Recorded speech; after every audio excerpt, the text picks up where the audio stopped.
Hey everyone, and welcome back to Country Music Made Me. Thank you so much for joining us once again. As always, please be sure to like, share, follow, subscribe to us wherever you are listening. You can leave us a review, a rating, tell your friends, your family, your neighbors to come on over and have a listen. That support is huge. Today, we're joined by Erin Enderlin. Now, her dreams of country music stardom began all the way back when she was in kindergarten. She took records in for show and tell. In grade 4, she wrote a song to perform to the class, and later on, she moved to Nashville to attend Middle Tennessee State University. Now, that was in 2000 that she went to university, and it was in 2004 that she received her first cut as a songwriter, and it was a big one. It was with Alan Jackson. Now, since that time, she has worked with and performed with many of the people that she looked up to when she was just in her bedroom writing, dreaming of being a country music musician. It's been a wonderful journey, and unfortunately, we couldn't pack all of the stories she has from her time in Nashville into one episode, but we did touch on a lot of them. So please enjoy our conversation with Erin Enderlin.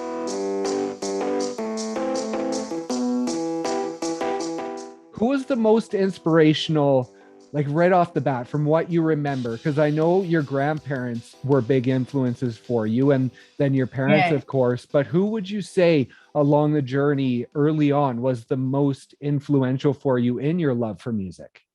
For music, I think definitely, I don't know, I had a special relationship with my grandpa, and he had, the record player.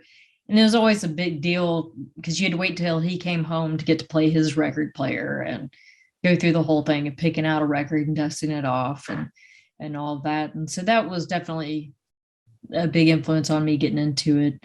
But, my mom put me in music lessons when I was 5 years old because I said I wanted to do it, and started learning to play the piano, which I'm still not very good at. Gave me a good, foundation and learning some of the stuff about music theory. And it just seemed like music was everywhere. And as far as your grandpa's record collection goes, you were taking those into kindergarten for show and tell, were you not? I took a Conway Twitty record into show and tell in kindergarten. And I lived in Conway, Arkansas, so I don't know if I made some sort of correlation there or not, but I definitely was like all about the Conway Twitty. And one of the really early experiences I wanted to talk about was, I believe it was in grade 4, and you wrote a song and you took it into class because you wanted to sing it. Now, you were already writing then. So when was your first song? Do you remember what it was? Was it a song, or was it just sort of words on paper? The first time I remember like actually thinking like I'm going to write a song and do that, I wrote a couple when I was in 4th grade. And, I think the very first one I wrote was called Where the Bluegrass Grows. And it was like a play on bluegrass music. And I don't know, I guess I was already trying to turn those hooks even back then. Right. Yeah. And do you have notebooks filled with songs still? Did you keep any of that stuff? Do your parents have it? I still have quite a few of them. I kept a bunch of the songs that were written at first. I used to keep them in a trapper keeper, and I brought that with me to fanfare when I was 16 to carry around just in case I found anybody who needed a song up here in Nashville. Right. Yeah. I wanted to talk to you about that because I saw that post, and I was wondering sort of what your mindset was at that point, because you're 16, you're going to fanfare as a fan, but you're almost already as a professional musician because you're ready to hand out your songs to whoever wants them. So did you already have that mindset of being a professional musician? I mean, I definitely think it's something that I wanted to be a part of. I definitely was so green but it's like cute when you're 16. It's maybe not cute anymore at my age now. But I would go through artist lines that I admired what they did, and I would ask them questions about how they do things and stuff. So I was already like, oh, it's like a little mini job fair. Plus I get to meet really cool people, get to ask questions about what you do. And it was one of the first times too that I got to see a lot of live music all at once, which was a big influence and eye opener. But I definitely, Yeah, I don't know. I guess I have to say I was kind of a weird kid, but that's fine. Like weird kids make the world go round, right? Uh, but yeah, I had some spark. I don't think I even 100% knew like what that meant to be a professional musician, but I had a spark of like, this makes me, excited. I'm passionate about this. Right. And since you were writing so young, was it something that sort of kept you inside, kept you in your bedroom, kept you from being with the other kids? Or was that just a part of it and you still had all of your other childhood and all that other stuff going on? I had a lot of other stuff going on, but I like to call myself an introverted extrovert, but so I definitely spent a lot of time with my music and playing and listening and writing. Um, and I actually, when I was in high school, I started playing out at a lot of coffee houses and different things. But then I actually went to boarding school in Hot Springs, Arkansas, and there was a big community of kids there that played music and did things and wrote songs, and it was so cool. Like every night after we do our homework and stuff, we could come down for free time and we'd sit in the lobby and play songs for each other. And it was a really cool experience. And so you started the piano young. When did the guitar come in? When did you start to learn that? I started to learn guitar when I was 13 and had a great teacher who, um, a lot of music teachers, they want to teach you the scales. They want to show you the formal way to learn things. And I appreciate that. But my brain was just like, I don't have time for this. I need to learn how to put music to my songs. And I brought my Reba McEntire songbooks to the lessons, and he was like, okay, yeah, I can do this. And so he'd teach me how to do the songs that I loved and teach me how to take the melodies that I was hearing in my head and translate them to chords. And he was really influential too on telling me, like people do this, like people write songs and they sing and make music for a living. And he had played shows with folks like Emily Harris and Chet Atkins and stuff. So he knew more of like how to take that spark to like the next level of understanding.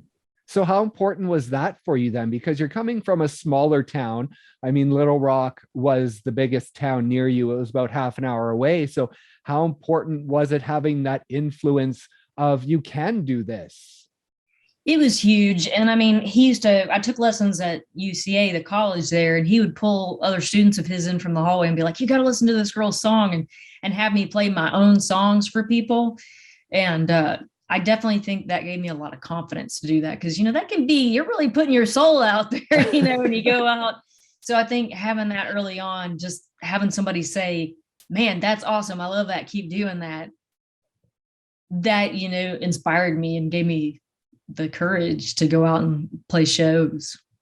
And so when did you know a fact that this is what you wanted your career to be? This is what you wanted your life to be?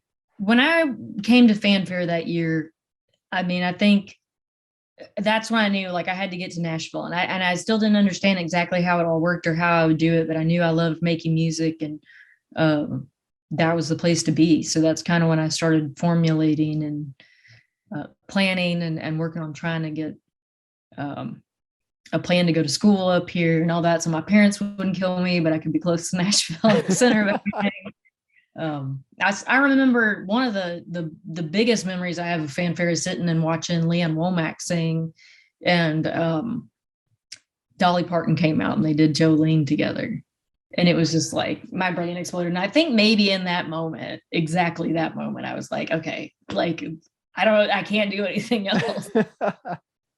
And now your first album that is sort of talked about was 2013, but I saw that you had promo photos from like the end of high school that your dad took with you by a Mustang. Oh my God. And yeah. you had mentioned that those were used for album art. And I was wondering, was that like a really early album? Yeah. So I guess maybe I'm lucky or not. I don't know. But when I started putting out CDs and doing that and recording music, they didn't really have streaming or even iTunes or anything like that. So most people can't access them now. But yeah, I would go and I was lucky enough to have some folks in high school. My senior year, I recorded a couple of different things. It's just me and my guitar, and did a couple little projects. And then when I went to school at Middle Tennessee State University, that's kind of one of their specialties is music and all that. So I had buddies there that, were really in the engineering side of things. And I'd go in my buddy Blake's dorm room and record just guitar vocals and do 10 or 11 of them and put them on an album that, I'd do the photoshopped artwork and all that good stuff for. And so do you still have any of those lying around, any of the physical copies? I do. I have,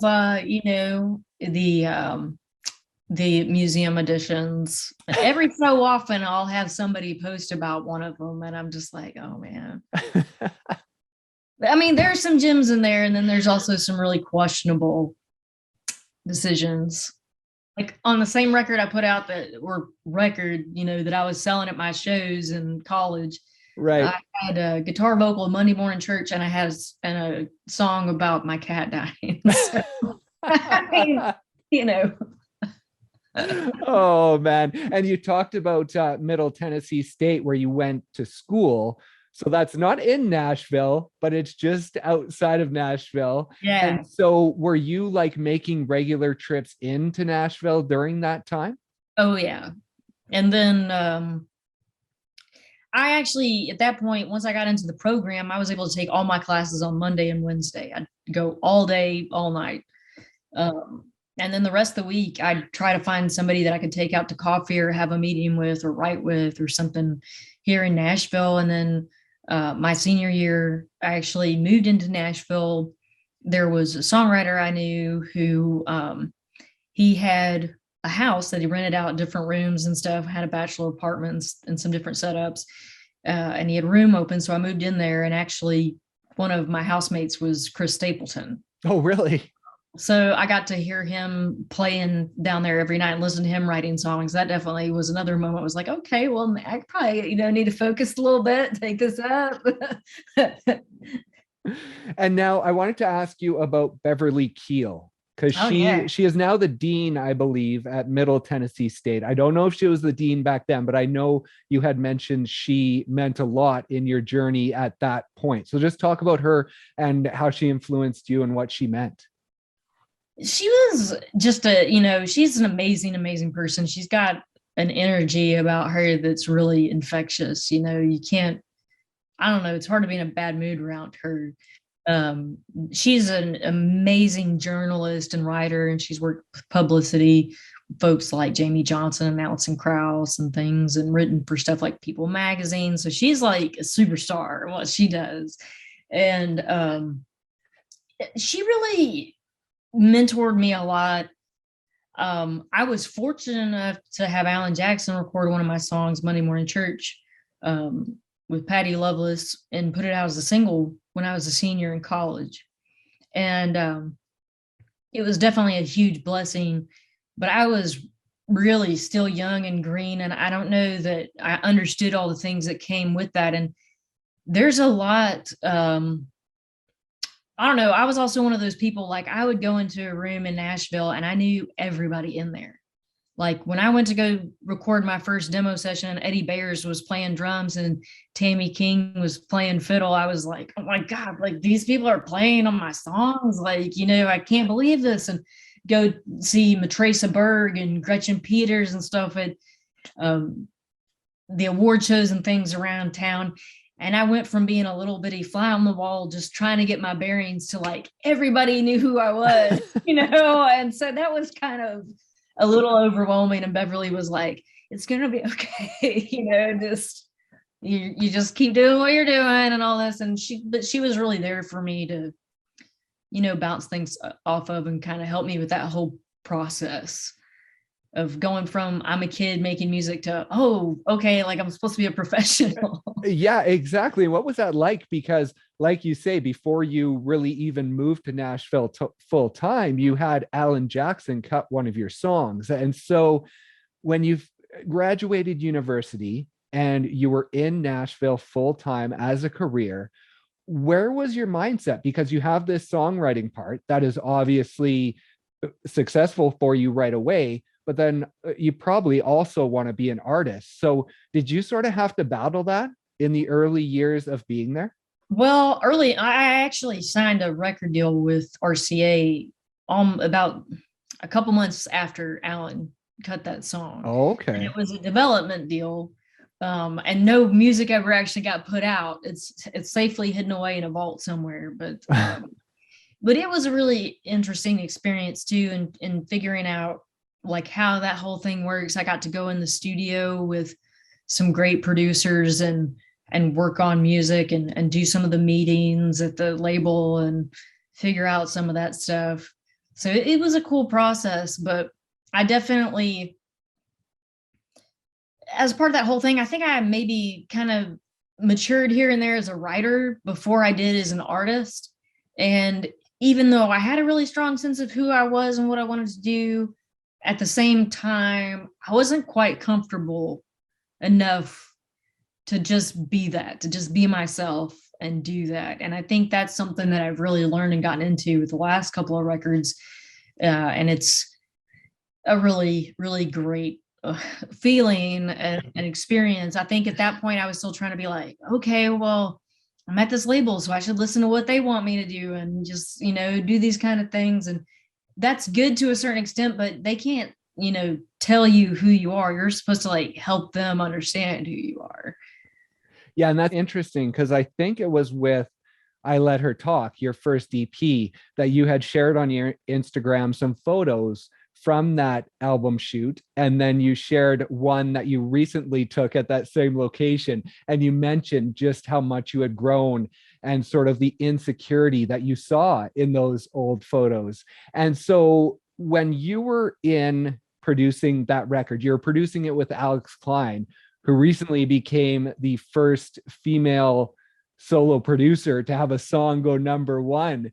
Yeah, And she did. so back then when you were working with her, obviously she was newer to the industry as well. So what was that process like for you? It was amazing. I actually, I think Alex was born to be a producer and she would have figured it out sooner or later, but she was doing these demos up in her attic over in Nashville, and we'd written some together, and I had talked her into coming out and doing shows on the road with me when she left another band that she was in. And so I wanted to do this project, and so I was like, hey, do you want to produce this record? And she was like, what? And I was like, yeah, I mean, it's just like what you're doing already, but we'll just do this. And she was like, okay.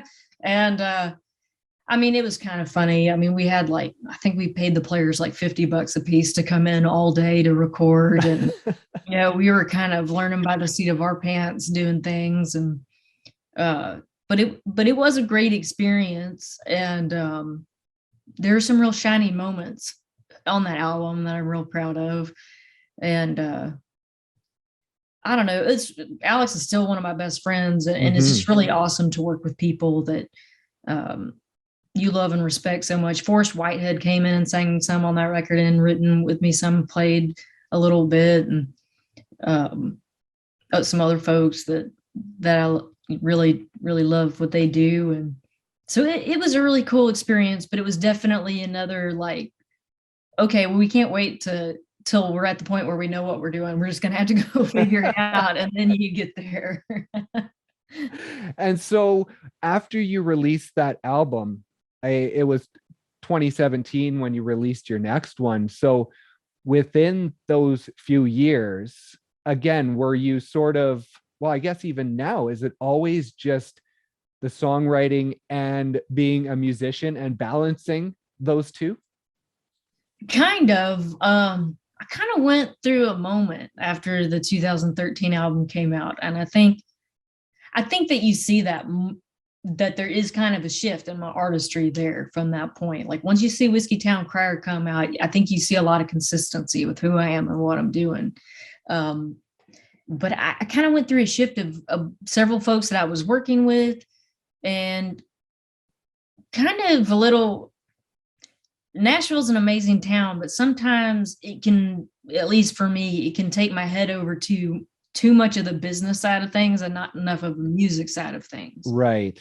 And I think I got a little bit disillusioned and a little bit confused and about what I was doing with some things. And so I just started going out and figuring out, okay, well, how do I book my own shows? How do I get out and play? How do I put these records out and do this? And tried to get back to playing songs for people, having that interaction and focusing on the music more than trying to figure out what to do with it, if that makes sense. Yeah, for sure. Well, I get it must be hard, especially you're coming from university, you're thrown right into the deep end, but at the same time, you have to find out who you are as a musician. You can't look at all these things around you and pick what parts you want to have within you as a musician. You have to find that within your soul of what you want your music to be and what you want to sound like and how you want to present yourself. So it's got to be a difficult journey in finding that. And it's had some really awesome moments along the way. And I Let Her Talk was actually the first song that allowed me to play on the Grand Ole Opry. And I kind of started that process of kind of reshaping what I was doing and recentering myself. I actually worked at the Opry for a year or two before that record came out. And I loved it. I absolutely loved it. The Opry is one of the main things that made me fall in love with country music in the first place. And it really brought me back to the love of it. And I had a couple moments, even when I was working there, that really opened my eyes. Like one night, these 3 teenage girls came up to the door and they were just, screaming and, oh my God, and I was like, oh, are y'all big Jason Aldean fans because he's playing tonight? And they were like, no, You Don't Know Jack, a song I wrote for Luke Bryan. And I was like, what? Like, how do you even know that? And I'm dressed in like this uniform that makes it look like I'm, flipping burgers in 1970, taking their tickets at the Opry. And some of the things like that, and getting to just be around the fans every night. People would come from all over the world. Like I remember talking to a guy who came from Japan, and since he was a little kid, he'd always loved country music and he really wanted to visit the Opry and get to see that. And that kind of just like, I don't care what the pie charts are on the sales for this song or like how we package this or how we define this music. I just love this. And these are the songs I love. And these are the artists I love. And that is what kind of got me into that journey of, I think, really getting to a place where I'm comfortable in my own boots and just love what I do. And I'm able to be a little bit more real, which I always wanted to be, but it can be intimidating. And I Let Her Talk let me play on the Opry for the first time, which was absolutely my number one dream in life. And it's pretty wild. And I'm actually going to be playing there again on the 15th to celebrate this album release. And this will be the second album that I get to celebrate at the Opry, which is pretty wild. And that first time, you had only quit working there like a week or two before you actually hit the stage to play there, didn't you? Yeah, Pete Fisher, who's the manager there, he offered me chance to come play there, and he said, I only have one request. I need you to stop working here before you do that, because I can't have everybody thinking that they can just get up there and play. Oh, that's funny. And so the next few years, you're constantly building, you're constantly making strides forward. Within those years, are you feeling that? Are you feeling it when you release an album, when you do a special show? Or is it a problem of always being like, oh, that's not enough, I haven't got this thing or this thing or this thing? I mean, I think you always, if you're not so motivated and have things you want to accomplish, that could be problematic. But I definitely, even just getting to move to Nashville, I remember the first couple of times I just drove down Broadway and just feeling how lucky I was to be able to do that, because and I guess maybe one of the big things that, not to get dark, but I had a friend who died in a car accident the weekend after high school graduation. And that really made a big impact on me. And he's actually who I wrote Monday Morning Church about. And so I think that kind of event in somebody's life, wakes you up real fast to a different kind of thing and a different perspective. And, he was getting ready to go to college on a soccer scholarship. And was a great guy, worked in his church and did all these things and had all these dreams. And I remember in high school the last year, which I still have it up on my wall over here, but he wrote me a note saying that you're so great at singing and what you do. Don't ever give up your dream. And I've kept that on my wall since then. And I think every time I look at it, it just reminds me how lucky I am to even be in pursuit of something that I love. And, I've gotten to do crazy stuff. Like I got to open for Kitty Wells at the Hall of Fame at the very last public performance she did. I've gotten to tour with Jamie Johnson and Willie Nelson. I got to sing with Willie and Merle. Got to write songs for folks like Reba McEntire and Terry Clark, and Terry just did a duet with me that I put out, and just get to meet so many amazing people here in town and get to make music every day.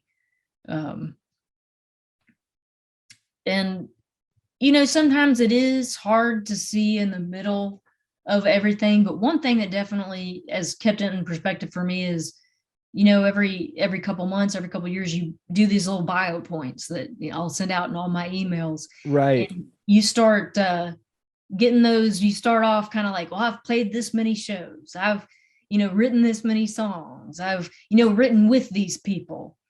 And then you start switching those out for like, I've played the Bluebird, I've played the Opry, I've played the Ryman, I've, done these things, and I've written songs for these folks like Reba and Alan Jackson and Randy Travis, and like Elton John had me on his podcast and whatever. And so when you start like plugging those in, you see them and you're like, man, okay, like stuff is happening. Well, like I said at the beginning, you basically have a book full of experiences that you can go to, right? Yeah. I have tried to write down some of those little things. I think it'd be fun to just have little stories, little blips of the things I've gotten to experience and be a part of. Yeah, that's one thing I was going to ask, if you had like a list of all the people that you've met along the way. I don't really have a list. I probably should like have worked on that. I do have I have some boxes over here that have like just all kinds of mementos, like show posters from shows I've gotten to play, and different kinds of things like that, and news articles and stuff. And those, I'm thinking that someday I'll pull stuff out of there and be like, okay, well, this goes with this story. Like, that's awesome. And so coming in to the new EP, when did this start to take shape? Is it something that took shape over the same period, or do you have songs on here that were written, a couple of years ago that you've kind of been holding on to and waiting for the right project? Yeah, there are songs from several years ago to right before I cut the EP on here. And I had been thinking of this concept for a while of you walk, you go into a bar on any given night and there's a dozen different people in there, and they're all they're drinking for different reasons. And what's each of their stories? And kind of in that way put together the songs in my mind for this project. And when everybody got called off the road in March of 2020, I knew I wanted to just keep doing things, be creative. And I learned how to record on my computer to do guitar vocals and things, and started kind of demoing up, shaping up songs that I thought would be right for this. And I connected with an engineer that I actually went to college with at MTSU, and we started getting together, and I went in and just played the guitar and did the vocals, and then sent it out to several different other musicians to add onto it. And just felt like in such a time of upheaval and all kinds of other things going on, and maybe not the most positive things, music, that experience, that's something that brings me a lot of joy. And I knew that sharing with people too is just something good to focus on.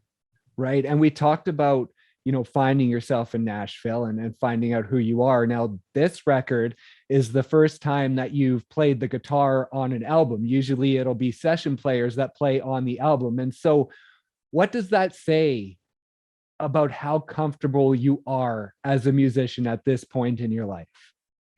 It was definitely, it was a lot outside my comfort zone, but I knew I wanted to do it. And I thought this is the perfect time to try that. And I really loved the experience of it. I don't have like the metronome timing of some musicians, but some of my favorites like Willie Nelson don't always really do that. But it was just so cool to be able to have, because I feel like I have a voice in my guitar playing as well as in my singing. And so to be able to play the songs more true to what I do live too, I thought was really cool.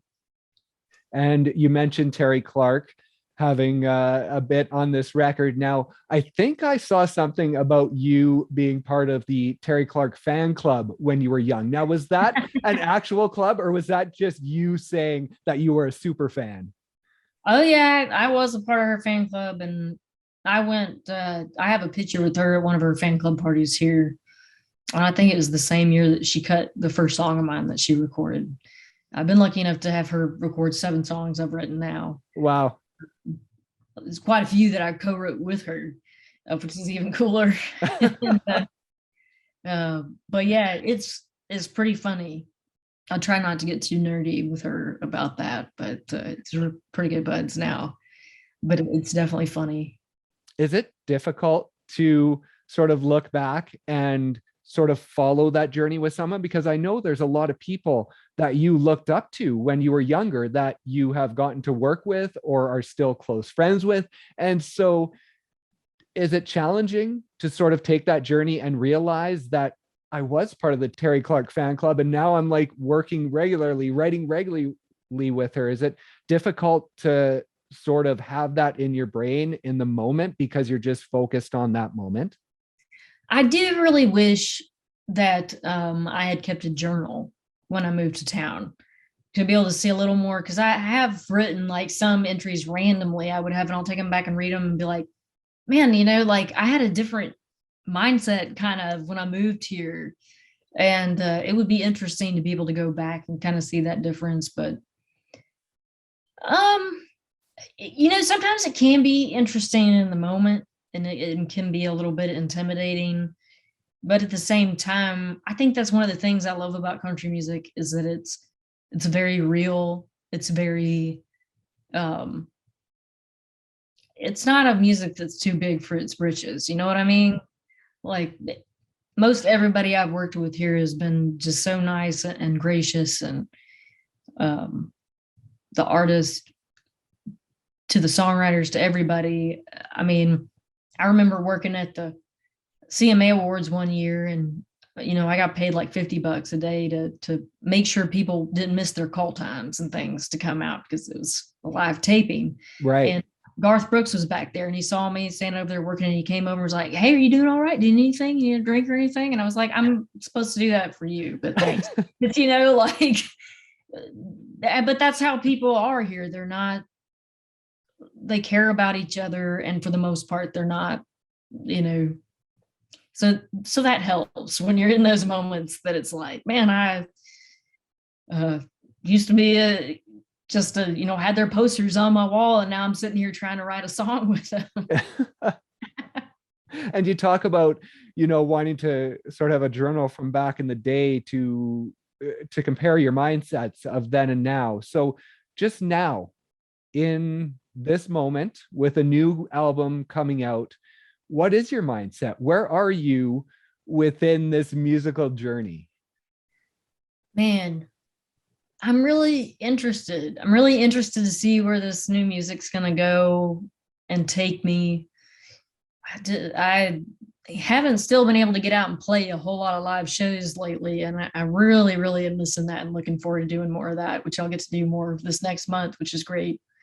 And I think I just am still at this place where I'm thankful every day that I get to do what I love and still making music, and just want to keep getting better and keep refining it and keep growing.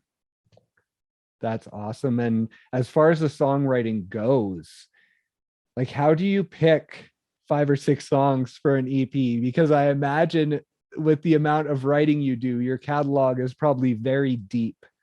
Yeah. I'm trying to get, that's an area where I think I'm growing in, trying to make a collection of songs that work not just as an album, but then also when you're touring and doing different things. And a lot of these songs have been songs that have been favorites of mine for a while, or I wrote a couple of new ones that I kind of had an idea, like I want something like this I could play out at my shows. And I've been doing a lot of regular Facebook lives and things, and I actually posted quite a few of the songs I was thinking about doing this last year and asked my fans, like, what do you think? Should this be on the record? And got to interact with them some of that way, which was really cool. That is awesome. Well, the EP Barroom Mirrors, it's out October 15th. Like you say, you're going to be debuting it at the Opry that night, which is absolutely amazing. Congratulations on the release and really this entire journey that we've been able to talk about. It's an amazing journey from, dreaming about this as a 2-3-year-old. So congratulations on everything. And thanks for taking the time. Thank you so much. Thanks for having me.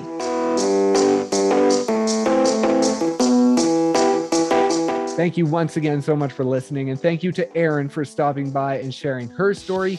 Be sure to check out her new EP, Barroom Mirrors, wherever you stream your music. Please also be sure to like, share, follow, subscribe to us wherever you are listening. Leave us a review, a rating, tell your friends, your family, your neighbors to come on by and have a listen. That support is huge. Thanks once again for listening, and we'll see you next time on Country Music Made Me.